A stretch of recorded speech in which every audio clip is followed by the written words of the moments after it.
Welcome back, everybody, to a brand new FTB Infinity on expert mode with Kryllyk. How's it going today? Hopefully it's a fantastic day for you. Make sure you slap that like button, subscribe, all that awesome stuff. What are we at, like episode 46? And we just ended off the last one with an ME controller and such. So we have a decent amount of stuff that I've done or done a little bit of. We've done a little bit of remodeling, to say the least. The drawers are slowly starting to go away. I started to get rid of any drawers that had small amounts of stuff in them. So we started to, kind of rearrange a little bit and all that kind of stuff. And this is what we're left with at the moment. So nothing too crazy, really.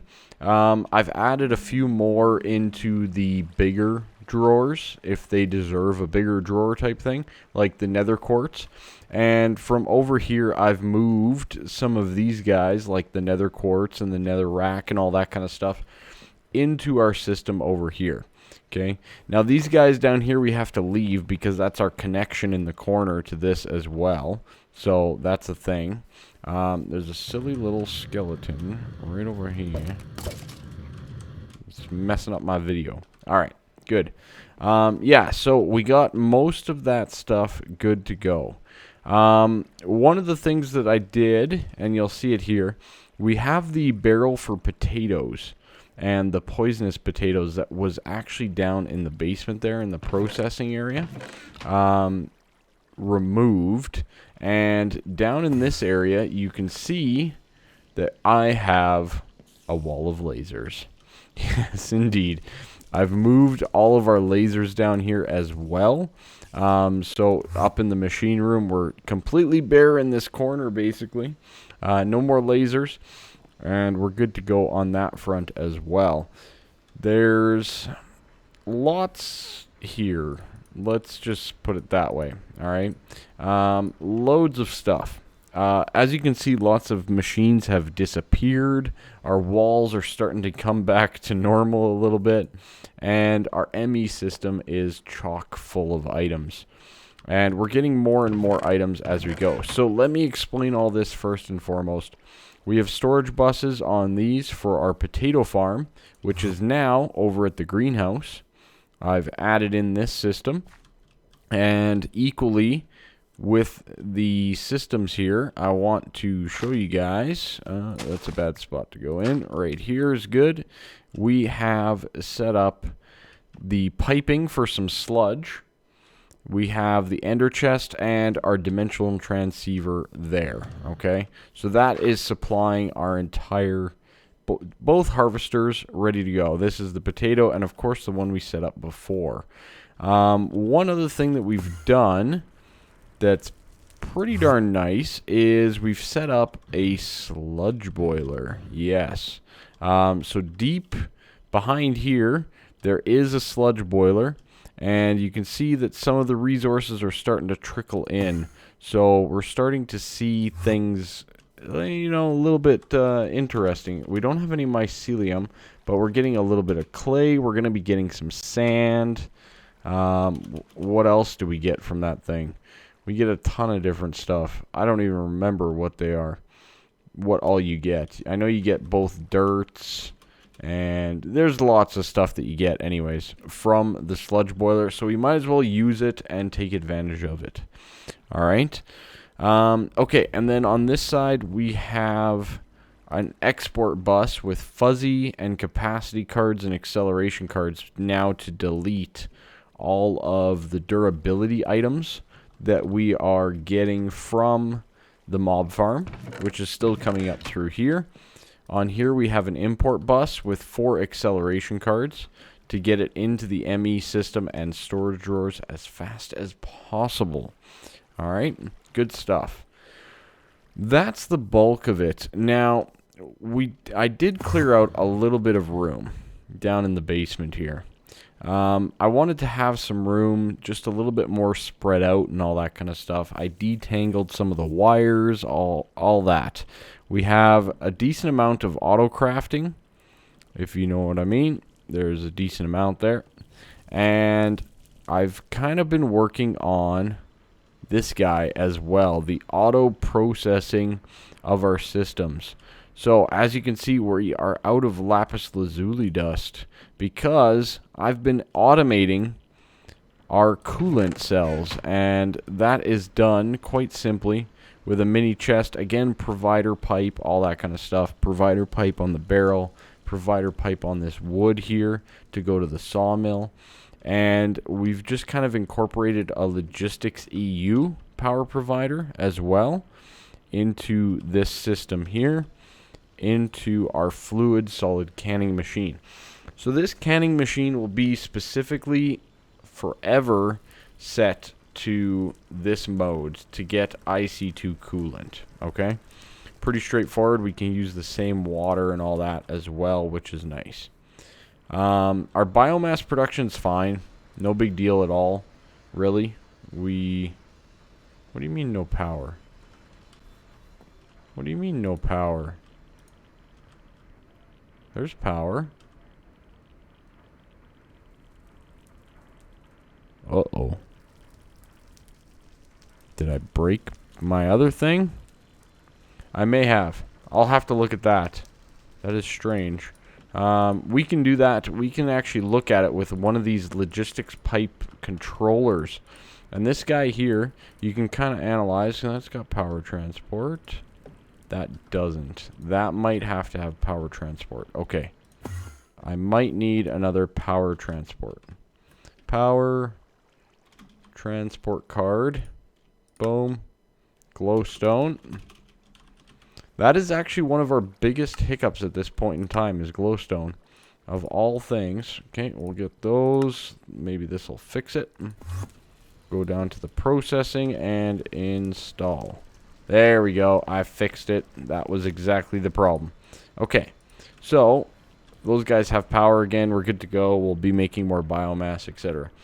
Over here, I've set up the sawmill.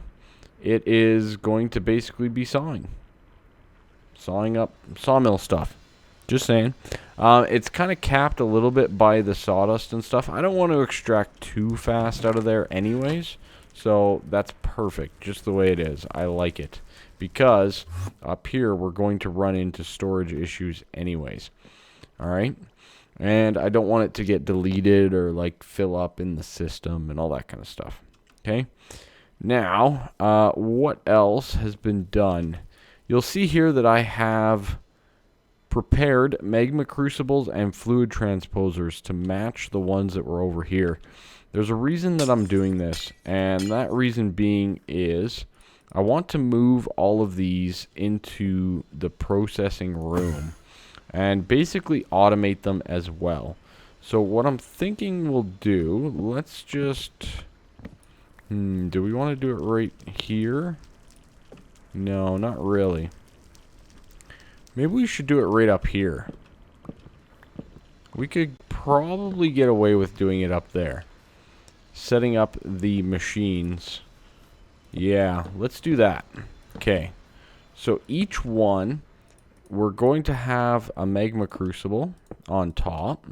And these guys are all going to be configured with input from the back and output on the bottom. So, output on the bottom, input on the back, output on the bottom, input on the back. Okay, good. And then, of course, we're going to have liquid transposers down below that. And these guys are going to have input on the top and output out the back. Input, output, input, output. Okay. Now, they should all have augmentation as well. 2 upgrades for the processing speed to make these things nice and quick. Alright, so now above these, we need to bulldoze out the spruce planks. Okay, now I'm going to connect this to the same logistics system. We're going to try to use as much of the same logistics as we can. Alright, so we might as well use as much of it as possible. So what we're going to do is we're going to run this up here like that, and then I think Yeah, then we're going to need a basic logistics. Like so. Yeah, I think that would be good. And let's see, what else? I should actually get rid of almost all of this and just connect up an ME interface, but all in due time. So that'll be that guy there. This will need to have a power update, power transportation upgrade. I'm hoping that this will be able to handle the power requirements of those machines. If not, I'll just run it from over there. So then we're going to need 6 Mark II chassis, and I'll get those, and we'll be back. Alrighty, so I've set up the AE2 like I explained. We have an ME interface with it going into a chest, and I set up a few patterns here. So one of them is to get wood planks and 1 sawdust per piece of spruce, and the other one is for coolant cells.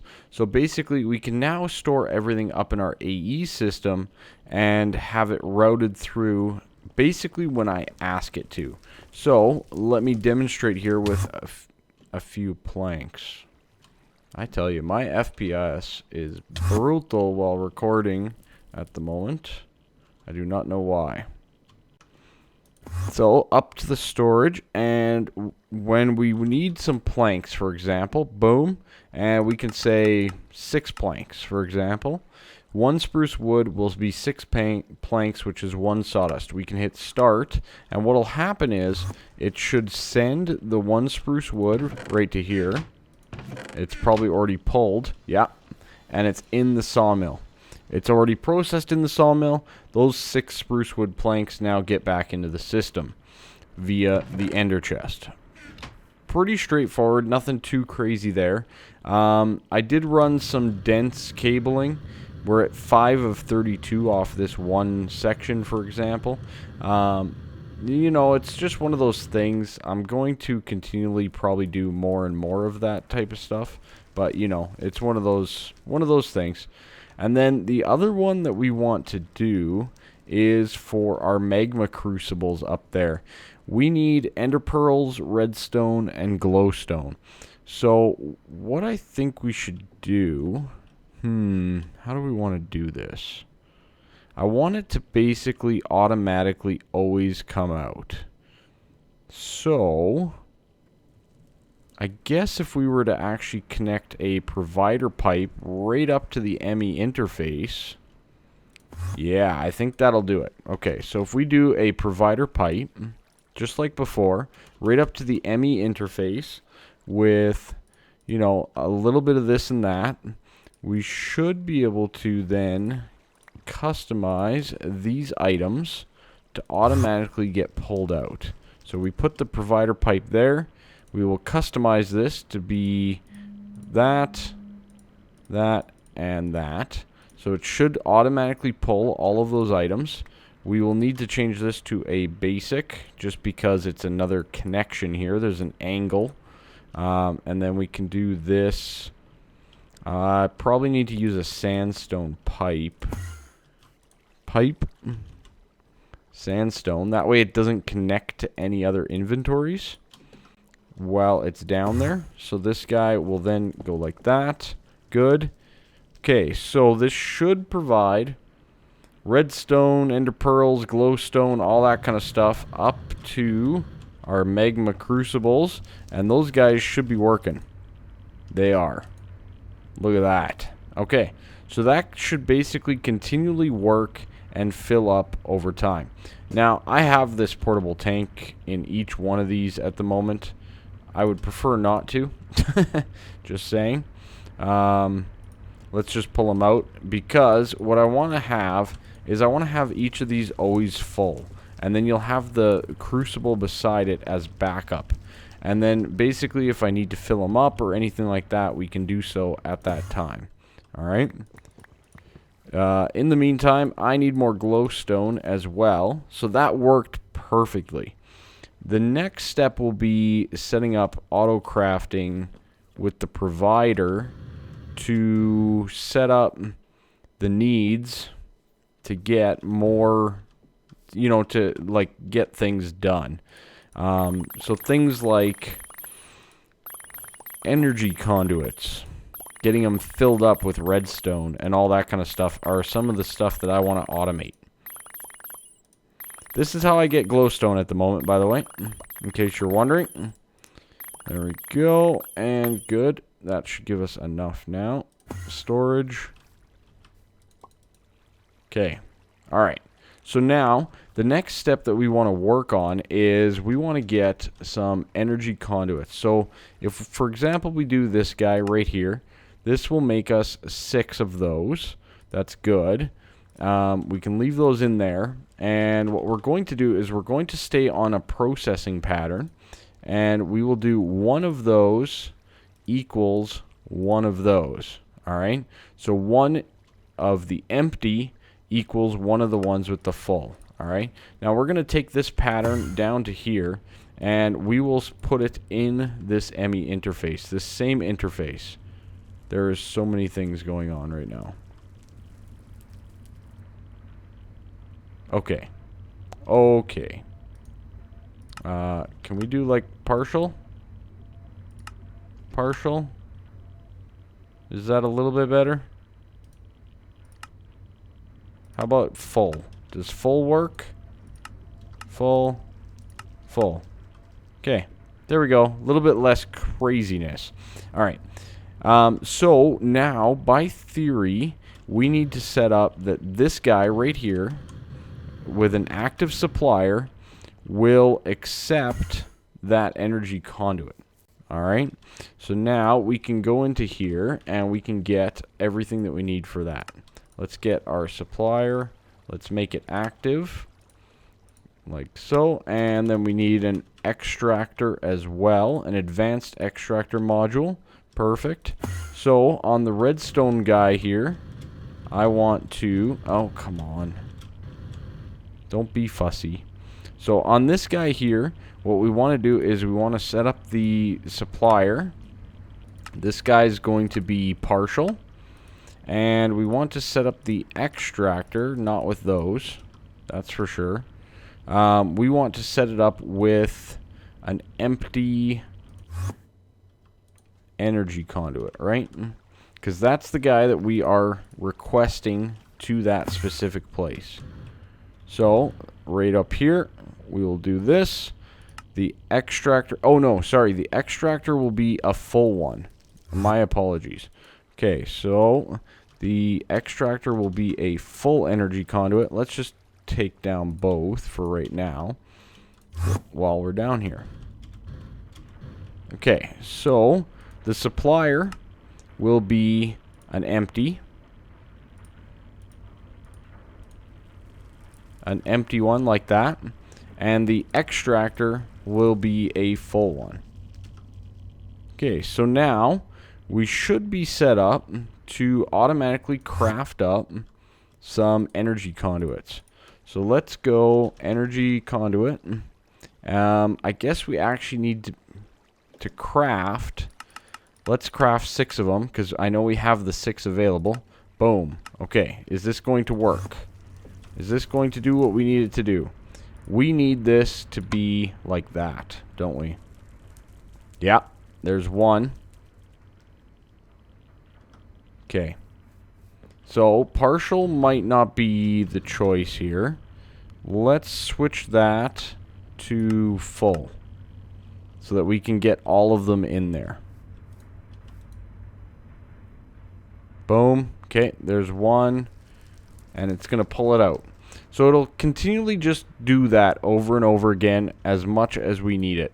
And then it'll also get more redstone up in here and all that kind of stuff. Our power is pretty much gone at this point in time with this setup, which was definitely one of my concerns overall. We've drained the entire power provider. That is not good. That is not good at all. You know what? It'll balance. It'll balance. It's fine. It's fine. Let's try to fix that a little bit. We'll take one of these capacitors down and just set this guy up right on top here. And there we go. It should be draining out. These guys should have power again. Good. Okay. So, all things considered, the first little test worked. I want to try it again with the same thing. So when we do this and we go, we want 6 of them. It's going to do all of that. It's going to craft the flux ducts and then send them off. So it should be crafting them all that kind of stuff. And then we should also see them come into the fluid transposer and automatically leave at the same time. Perfect. Love it. All right. So, overall, I think that system's working quite nicely. Outside of that, we just need to wait for these guys to backlog up. Are we out of ender pearls? No. Okay. Is it sending one at a time now? Okay. I'll figure that out anyways. But, yeah, pretty sweet. Love it. Excellent. Okay. Okay, so there we have it. We have a full fluid transposer for destabilized redstone, resonant ender, and we're working on the energized glowstone. We're almost there. I had to get a little bit more going as well. But we are good to go on all of that. That is awesome. Super happy about that. Really? Where did he even come from? Seriously, mate. It's not fair. Alright, that's fine. Okay. So, good stuff overall. This is a nice little system, and equally we can set up the auto crafting for the other 2 as well. Now, of course, there's so many things that we can do with all of these fluids and whatnot that we have to, you know, keep in mind. Destabilize redstone. We need to set up the things like the one that we definitely need is sand. Right? So sand becomes, what does sand become again when you do it? Is it the blitz powder? I think that's what it is.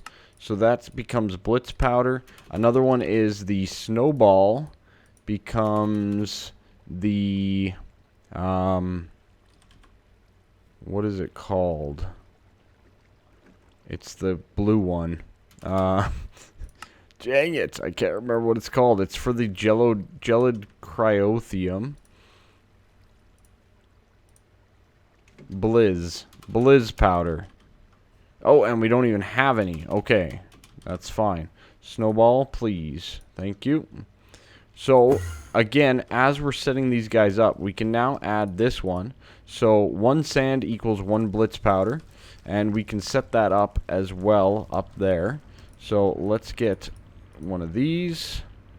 Boom. Blizz powder. Very nice. And we can continually set up all these different things for us. Alright, good. 1 blizz powder. Alright, good stuff.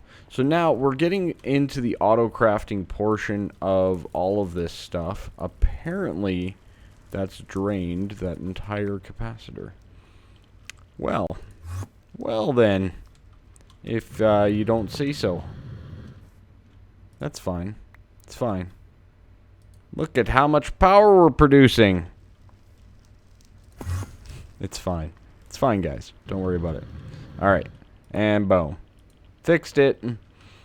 I guess these do only hold 25 million, so, you know, it's one of those things. Okay, then up here we can just do the same exact thing and configure this active supplier to be a snowball, right? And equally we can do it for the sand. Request me 1 sand while we're up here, and that will do the job as certain things that we can keep stocked in here. And then we need to set up the extract. So what we need to do is we need to get the blizz powder and the blitz powder. Very good. 1 of each. And now we can set up the extraction as well to extract these items. Okay, perfect. So that system is pretty much set up. Good to go. overall. And I believe those are the most common things that I use overall. So for example, if we need some blizz powder, and we need 63 of them, it's going to tell us that we need more snowballs. And that's perfectly fine. But if we tell it that we need 7 and we have the snowballs, it should automatically send it down, and we should start to do the exact same thing. Very good. Alright, so I've added in one other one here to the crafting grid. And that guy here is for the metal formers. Pretty straightforward. We have one for rolling and one for extruding. And same name the game. Nothing's really changed here. We're doing the exact same method that we've always been able to do. Alright, and just setting them up on ME interfaces just like so. Both of these are full now though, which is a little concerning. We might need to add another one, I guess. And our IC2 power on the EU power provider here does drop quite rapidly when we do have a situation where we're running a whole bunch through. But for right now, it's working great and perfectly as intended. So everything is going quite nicely. We have plenty of biomass. We have all of the liquids that we could ever need, basically. And we've now set up the automation of plates as well as overclockers, which is just fantastic. So, thank you so much for watching this video. I hope it explained a lot. I know it was a little wordy and whatnot, and you name it, but I figure, you know what? It should work for us. So, thank you so much. Have a nice day. Bye-bye. See ya.